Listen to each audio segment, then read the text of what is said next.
आज आप सभी सुनिए एकादशी व्रत पारण में सुनी जाने वाली तुलसी माता की कथा। जो लोग एकादशी व्रत रखते हैं उन्हें पारण के दिन इन कथाओं का श्रवण जरूर करना चाहिए। इसे सुनने से उनका व्रत पूर्ण माना जाता है। तो चलिए भगवान श्री लक्ष्मी नारायण जी के चरणों का ध्यान करते हुए इन कथाओं को सुनते हैं। किंतु एक बात का विशेष ध्यान रखिएगा कि इन कथाओं को पूरा अवश्य सुनिए। आधी अधूरी कथाओं को सुनने से पुण्य फल प्राप्त नहीं होता है। तो बोलिए श्री कृष्ण भगवान की जय, श्री हरि विष्णु की जय। तो चलिए आज आपको तुलसी माता की संपूर्ण कथा सुनाते हैं। तुलसी माता को हरि प्रिया भी कहा जाता है। जितना भगवान श्री हरि विष्णु सोने चांदी हीरे मोती और रत्नों से प्रसन्न नहीं होते, उतना सिर्फ तुलसी दल से प्रसन्न हो जाते हैं। श्रद्धा से भाव से तुलसी दल भगवान विष्णु को अर्पित करने से मनुष्य के सभी संकट कट जाते हैं और मनोकामनाओं की पूर्ति होती है। शास्त्र के अनुसार एकादशी के दिन तुलसी जी में कभी भी जल नहीं चढ़ाना चाहिए, क्योंकि तुलसी महारानी स्वयं एकादशी का निर्जला व्रत रखती हैं। लेकिन द्वादशी के दिन व्रत के पारण के समय तुलसी माता को जल अवश्य चढ़ाना चाहिए और पूरी विधि विधान से पूजा पाठ करके उनके कथाओं को सुनकर ही अपना व्रत खोलें। एक बार एक गांव में एक बुजुर्ग महिला रहा करती थी। वह बहुत ही पूजा पाठ किया करती थी। वह रोज तुलसी माता की पूजा करती और वह बुजुर्ग महिला रोज तुलसी माता से कहती कि हे तुलसी माँ, मुझे बहू दे, पीताम्बर की धोती दे, मीठा मीठा घास दे, बैकुंठ में वास दे, चटक की चाल दे, पटक की मौत दे, चंदन की काठ दे, रानी जा काज दे, दाल भात का भोजन दे, ग्यारस की मौत दे और कृष्ण जी का कंधा दे। वह बुजुर्ग महिला हर महीने में तुलसी माता की रोज पूजा करती और उनके बिड़ले को रोज सींचती। तुलसी माता बुजुर्ग महिला की बात को सुनकर धीरे धीरे सूखने लगी।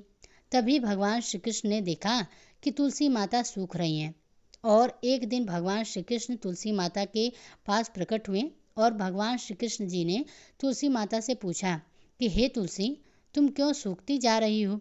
सभी महिलाएं तुम्हारी पूजा करती हैं और तुमको रोज सींचती हैं, लेकिन फिर भी तुम सूखती जा रही हो, इसका क्या कारण है?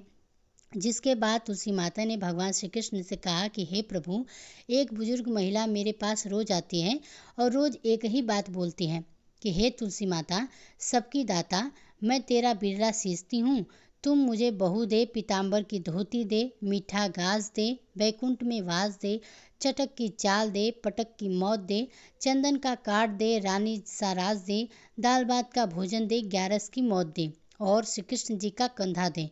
मैं उस बुजुर्ग महिला की सारी मनोकामनाएं पूरी तो कर सकती हूँ, लेकिन उसकी एक मनोकामना पूरी नहीं कर सकती। मैं श्री कृष्ण जी का कंधा कहाँ से दूंगी? भगवान श्री कृष्ण जी तुलसी माता की बात को सुनकर जोर जोर से हंसने लगे और फिर भगवान श्री कृष्ण जी ने तुलसी माता जी से कहा कि तुम चिंता मत करो, जब वह बुजुर्ग महिला की मृत्यु होगी तब मौके पर मैं और आप ही कंधा दे देंगे। आप सुबह जब वह पूजा करने आए तब कह देना कि सब कुछ तुम्हें मिल जाएगा। कुछ दिनों बाद वह वृद्ध महिला ठोकर खाकर रास्ते में गिरकर मर गई। पूरे गांव के सभी लोग आए और उस महिला को सभी लोग धर्मात्मा मानते थे। उसको तुलसी जी की डोकरी कहते थे। उसके परिवार में कोई भी नहीं था, इसलिए गांव वालों ने ही उसके अंतिम संस्कार करने की योजना बनाई और उसे नहलाकर जब बैकुंठी पर बैठाने के लिए उसे उठाने लगे तो उसके मृत शरीर पर इतना भारी हो गया था कि उसे कोई उठा नहीं पाया। यह सब देखकर वहाँ के सभी लोग तरह तरह की बातें करने लगे और कहने लगे कि यह इतना पूजा पाठ करती थी, हर समय माला फेरती थी, इसलिए यह इतनी भारी हो गई है। वहीं पूरा गांव में चर्चा होने लगी कि डोकरी माई कोई भक्ति नहीं करती थी, यह छल कपट करती थी। हम जिसे धर्मात्मा समझते थे वह पापी है, जो कि किसी से भी नहीं उठ पा रही है। यह इसके कर्मों की सजा है। इधर भगवान ने सोचा कि मेरे भक्तों की निंदा हो रही है, इसलिए भगवान ने बूढ़े ब्राह्मण का भेष धारण करके वहां पर आए और वहां एकत्रित लोगों से पूछने लगे कि यहाँ पर भीड़ क्यों लगी है, जिससे लोग कहने लगे कि यह डोकरी माई मर गई है और पाप इतना था कि जिससे यह उठ भी नहीं पा रही है। सब उठाकर उठाकर थक गए हैं। तब ब्राह्मण ने कहा कि मुझे एक बार डोकरी के कानों में कहने दो, फिर वह देखो कैसे उठती है। तो सभी लोग ने कहा कि आप भी प्रयास करके देख लीजिए। तब भगवान ने उस वृद्ध महिला के कानों में कहा कि हे डोकरी माई, देखो मैं आ गया। जो डोकरी पूजा करते समय शब्द कहती थी वह शब्द उसके कानों में कहने लगे। तू बिरला सीज तेरा मैं करूँ निस्तारा, मेरा डोकरी माई बहू ले, बेटी ले, पोता ले, लड्डू ले, पीताम्बर की धोती ले, गहना ले, घी का घड़ा ले, मीठा मीठा खीर और पूड़ी ले, दाल भात का भोजन ले, धन दौलत ले, बेटा पोता को काम ले, तुलसी माता को पत्ता ले, मुंह में गंगा जल ले, 11 को दिन ले, चंदन को दाग ले, श्री कृष्ण का कंधा ले। इतना सुनते ही डोकरी माई हल्की हो गई। भगवान ने बोला आओ और उसको उठाओ। भगवान ने हाथ लगाया और डोकरी माई उठ गई। सबको बड़ा ही आश्चर्य हुआ। उसे खूब धूमधाम से ले जाया गया। भगवान उसे अपने कंधे पर लेकर गए और पूरे गांव में इसकी चर्चा होने लगी, जिससे कि उसको मुक्ति मिल गई और वह बैकुंठ में चली गई। सभी लोग देखते रह गए।